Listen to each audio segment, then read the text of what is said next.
All right, hello everybody. This is video number 3 for Nexomania Development League.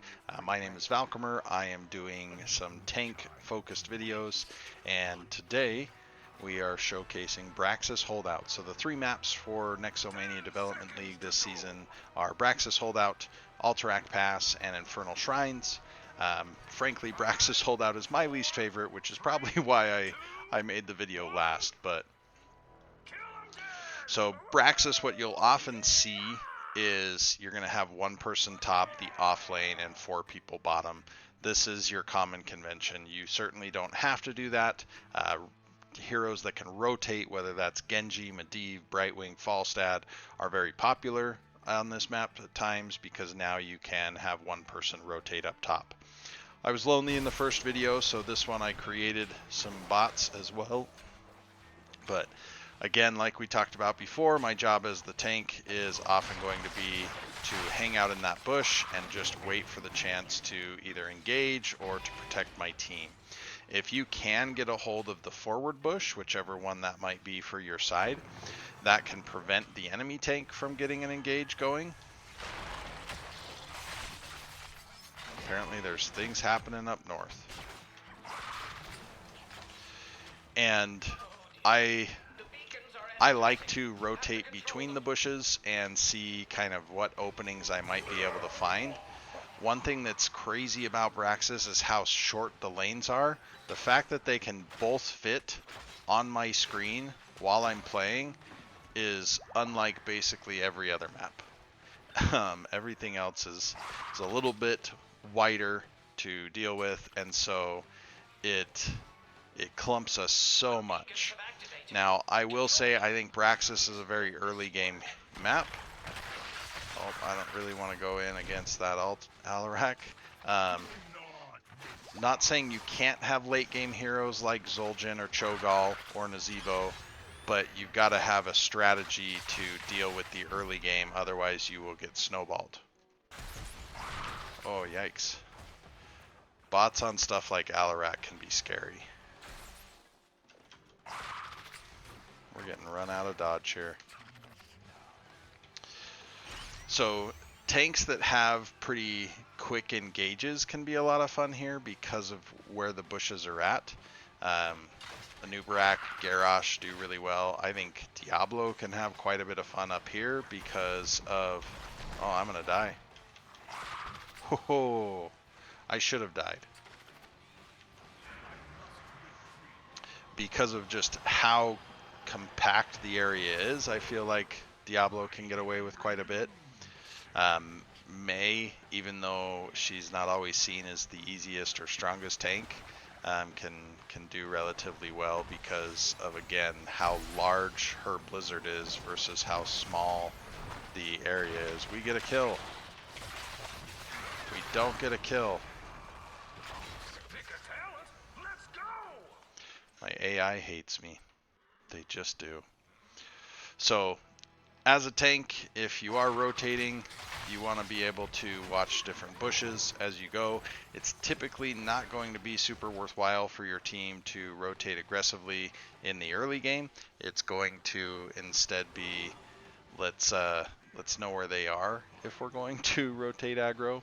But if we are watching, for example, this bush while our team is capping the camp, it's extremely difficult for the enemy team to come in.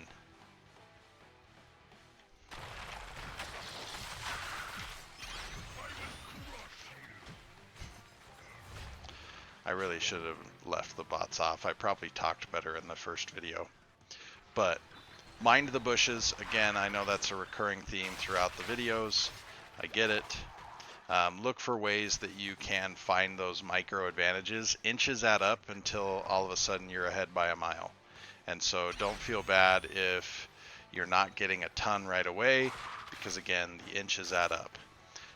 If you can on this map knock somebody out, it can be a big deal, because if you can gank the off lane, for example, now you should get a big enough experience lead that the other team is now behind and you get the snowball going in your favor.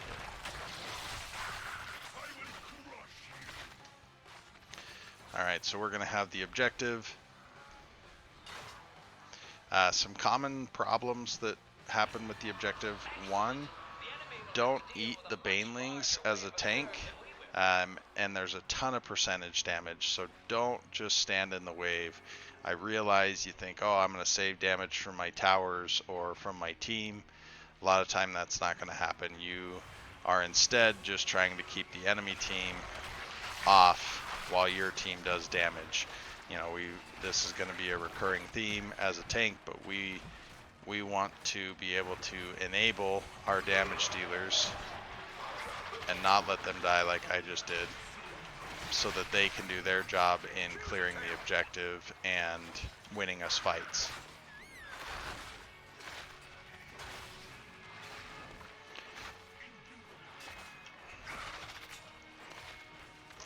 I think that you want to make sure you draft enough wave clear. Obviously, this is just the AI drafting us teams, but I don't know that I would naturally draft a team of Maya and Zeratul, but it can definitely work. I'm not trying to knock on it there too much, because having the Zeratul disappear to get a kill and Maya being able to teleport over walls, maybe the game's onto something here for us, but... And the AI is on some of the skill-based, heavy skill ceiling, I guess I should say, heroes, can be pretty brutal. But on this map, one thing to note is the 4-person hard camp, here the bruiser camp, actually will lose if left unattended to the 2-person siege camp because of the armor reduction. So be aware of that. Try not to leave any camps going. They are very powerful camps, and this is one of the most busted bosses in the game, if not the most. So keep that in mind too as you're looking at it. Again, we'll continue to explore different stuff on these maps. Feel free to hit me up with any questions. You can find me in Discord as Valcomer. You can find me here, of course, and you're welcome to toss any questions that you have up. When you are going aggro, again, kind of watch the bushes, take the time to jump in at the right moment and get the engage that you're after. Probably don't be sitting there taking tower shots like I am. Although I feel like this could go on for quite a long time if it was just ETC and I. But look for different ways to, again, find those inches, improve the gap for your team, because even a little bit of experience like we have here, which is 400 or 500 experience, that could be the difference of getting 10 and snapping a team fight before the other team can react.